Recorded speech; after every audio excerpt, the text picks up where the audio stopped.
नमस्कार, स्वागत है आपका बिहार समाचार में। लालू यादव आज या कल पटना आ रहे हैं। साथ ही अब बिहार सरकार गिर सकती है। अब तो नीतीश कुमार की पार्टी जदयू भी मध्यावधि चुनाव की तैयारी में जुट गया है। तो वहीं हाईकोर्ट ने बिहार सरकार को बेदिमाग सरकार कह दिया है, पागल सरकार कह दिया है। तो आज की बड़ी खबरों पर बात करने से पहले आपसे अनुरोध है, कृपया वीडियो को एक प्यारा सा लाइक अवश्य कर दीजिएगा।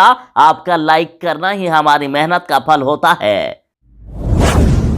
अब तक की बड़ी खबर आ रही है। देखिए, प्रभात खबर की खबर में कहा जा रहा है कि लालू यादव आज पटना आ रहे हैं। बिहार में राजनीति की नई पारी खेलने 18 जुलाई को लौट रहे हैं लालू यादव। बिहार के साथ पूरे देश में बढ़ रही महंगाई को लेकर राजद 18 जुलाई को राज्यव्यापी आंदोलन कर रहा है और कहा जा रहा है कि 18 जुलाई को होने वाले इस आंदोलन में लालू यादव खुद ही मॉनिटरिंग कर सकते हैं। और राजद से जुड़े सूत्रों की माने तो लालू यादव 18 जुलाई से पहले बिहार लौट सकते हैं, यानी आज लालू यादव बिहार लौट सकते हैं। और यहां तक कहा जा रहा है कि यदि 17 जुलाई को लालू यादव बिहार नहीं आए तो 18 जुलाई को आ सकते हैं। राजद प्रवक्ता मृत्युंजय तिवारी ने कहा है कि अगर लालू जी की तबीयत सही है तो वे पटना जरूर ही लौटेंगे।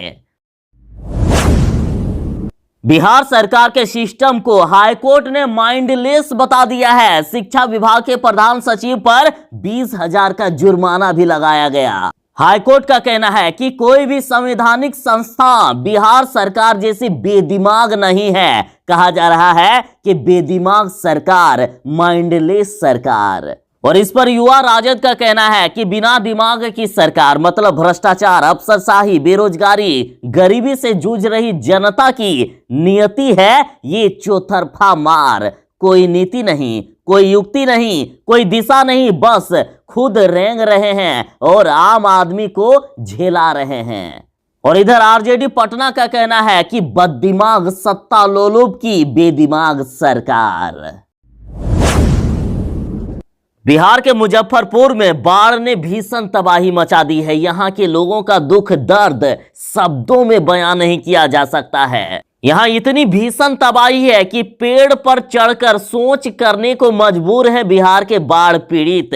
लाचार होकर जी रहे हैं शर्मिंदगी भरी जिंदगी। मुजफ्फरपुर में लोगों के घर द्वार सब बह गए हैं। मुसहरी के बिंदा गांव से लेकर बोचहा के आथर बांध पर सड़क के दोनों किनारे बाढ़ पीड़ित तंबू बनाकर विस्थापित जिंदगी जी रहे हैं। करीब 5 किलोमीटर लंबे तंबू बाढ़ की तबाही को दर्शाते हैं। सोचिए कितनी भीषण तबाही है। 5 किलोमीटर तक लोग सड़कों पर आ गए हैं। लोग सड़कों पर रहने को मजबूर हैं और इन परिवारों के सामने खाने पीने, बैठने, रहने, सोने का कोई ठोर ठिकाना नहीं है। पशुओं को जिंदा और सुरक्षित रखना भी आसान नहीं है। बाढ़ पीड़ितों की पीड़ा शर्मिंदगी भरी है। हालात ये है कि शौच के लिए, यानी लेटरिन के लिए इन्हें पेड़ों का सहारा लेना पड़ रहा है।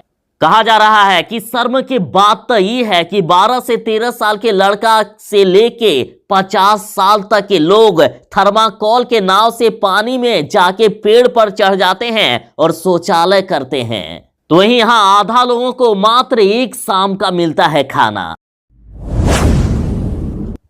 बिहार से खबर आ रही है कि बिहार के 2 युवा अब एक होने वाले हैं। तेजस्वी यादव और चिराग पासवान साथ चुनाव लड़ सकते हैं। और इधर चिराग पासवान ने एक बार फिर से दोहरा दिया है कि बिहार में जल्द होंगे मध्यावधि चुनाव। और जिस तरह से नीतीश कुमार की पार्टी पर ये दोनों युवा हमलावर हैं, तो वहीं बीजेपी से भी जदयू के रिश्ते उतने अच्छे अब नहीं दिख रहे हैं। तो वहीं जीतन राम मांझी की पार्टी और मुकेश सहनी की पार्टी भी लगातार अपने ही सरकार पर हमलावर हैं। तो इधर जदयू को भी अब डर सताने लगा है। जदयू की युद्ध स्तर पर तैयारियां हैं और कहा जा रहा है खबरों में कि बिहार में कहीं मध्यावधि चुनाव के संकेत तो नहीं। ईटीवी भारत की खबर में कहा जा रहा है कि चुनाव की तैयारी में जुट गए हैं फिर से जदयू। बिहार में फिलहाल ना तो विधानसभा का चुनाव होने वाला है और ना ही लोकसभा का, लेकिन इस बीच जदयू पूरी तरह से चुनावी मोड में दिख रहा है। और आरजेडी ने तो साफ कह दिया है कि बिहार में मध्यावधि चुनाव की तैयारी जदयू कर रहा है। तो अब चारों तरफ से संकेत मिल रहे हैं कि ये सरकार मुश्किल में पड़ सकती है। राजद ने जनता से आह्वान करते हुए कहा है कि बहुत हुआ महंगाई की मार, अब बस करो ये निकम्मी सरकार। राजद द्वारा 18 और 19 जुलाई को रिकॉर्ड तोड़ महंगाई के विरोध में राज्यव्यापी प्रदर्शन किया जा रहा है और राजद ने जनता से कहा है कि महंगाई के विरुद्ध आवाज उठाएं, अहंकारी सरकार को जनता की ताकत का एहसास कराएं। एक तो बेरोजगारी और घटती आय की मार, ऊपर से ये महंगाई का वार, आखिर कैसे जिएगा अच्छे दिनों में आम आदमी।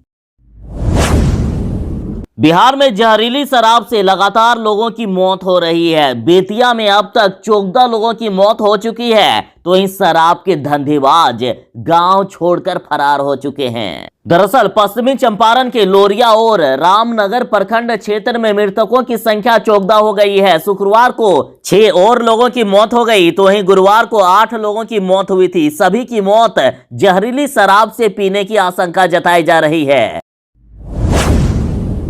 बिहार में हो रही जहरीली शराब से मौत पर भड़क गए हैं लालू यादव, और लालू यादव बोले कि सत्ताधारी लोग बिहार में 20,000 करोड़ की समांतर अवैध इकोनॉमी चला रहे हैं और नीतीश थक चुके हैं, पुलिस अत्याचारी बन चुकी है। बिहार में शराबबंदी है और इसके बावजूद जहरीली शराब पीने से लोगों की मौत हो रही है। और बेतिया में शराब पीने से हुई मौत पर राजद सुप्रीमो लालू प्रसाद यादव भड़क गए हैं। उन्होंने सीधा नीतीश कुमार पर हमला बोलते हुए कहा है कि बिहार में सुशासन शराबबंदी से प्रतिवर्ष हजारों लोग जहरीली शराब से मर जाते हैं और शराबबंदी के कारण सत्ताधारी लोग बिहार में 20,000 करोड़ की समांतर अवैध इकोनॉमी चला रहे हैं। शराबबंदी के नाम पर लाखों दलित और गरीब जेलों में बंद हैं। पुलिस भ्रष्ट और अत्याचारी बन चुकी है।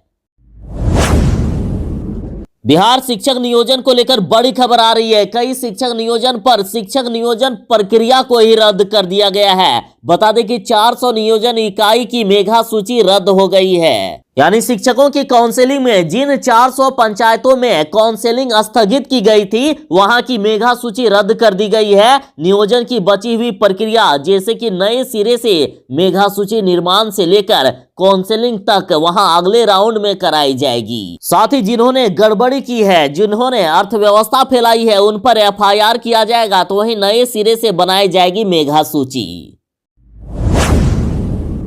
बिहार में इस साल भी टलेगा श्रावणी मेला। इस साल भी बोलबम की यात्रा नहीं हो पाएगी। बिहार में इस साल भी श्रावणी मेला यानी बोलबम की यात्रा की संभावना पूरी तरह से खत्म होती दिख रही है। कोरोना संक्रमण के कारण लगातार ये दूसरा साल होगा जब भक्त सुल्तानगंज से झारखंड के देवघर तक और पहलेजा घाट से मुजफ्फरपुर के बाबा गरीबनाथ मंदिर तक गंगा जल लेकर बोलबम यात्रा नहीं कर पाएंगे। और अफसरों का साफ कहना है कि राज्य में 6 अगस्त तक अनलॉक की गाइडलाइन जारी है और इस तरह से किसी भी धार्मिक या सार्वजनिक आयोजन की छूट नहीं है। अतः इस साल भी श्रावणी मेला नहीं लगेगा, यानी बोलबम की यात्रा नहीं हो पाएगी।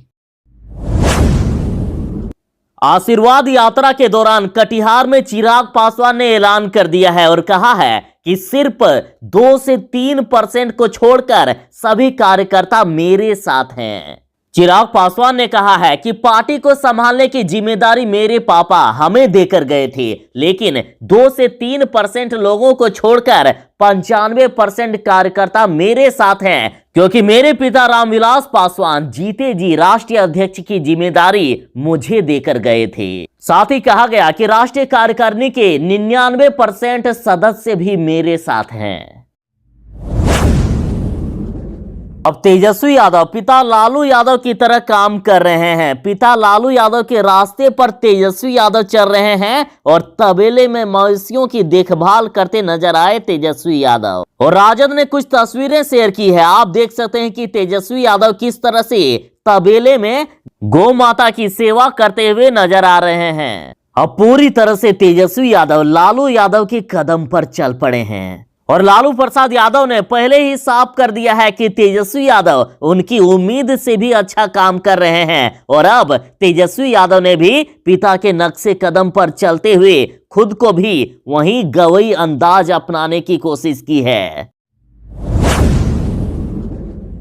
फर्स्ट बिहार झारखंड की तरफ से पूछा जा रहा है, क्या नीतीश जी को शर्म आएगी? देखिए, कोर्ट बोली है कि बिहार के इस एसपी को कानून की मामूली समझ भी नहीं है, तत्काल ट्रेनिंग के लिए भेजो। सुशासन और कानून के राज के नारों के बीच कोर्ट ने ये पोल खोल दी है कि बिहार में कैसे कैसे पुलिस अधिकारी को मलाईदार पोस्टिंग दी जा रही है। कोर्ट ने कहा है कि बिहार के एक एसपी समेत डीएसपी और थानेदार को तत्काल कानून की ट्रेनिंग के लिए भेज दिया जाए, उन्हें कानून की मामूली समझ भी नहीं है। दरअसल ये आदेश बिहार के मधुबनी जिले के झांझरपुर कोर्ट के एडीजे 1 अविनाश कुमार की कोर्ट ने दिया है और कोर्ट ने ये टिप्पणी मधुबनी के एसपी डॉक्टर सत्य प्रकाश और अन्य को लेकर किया है।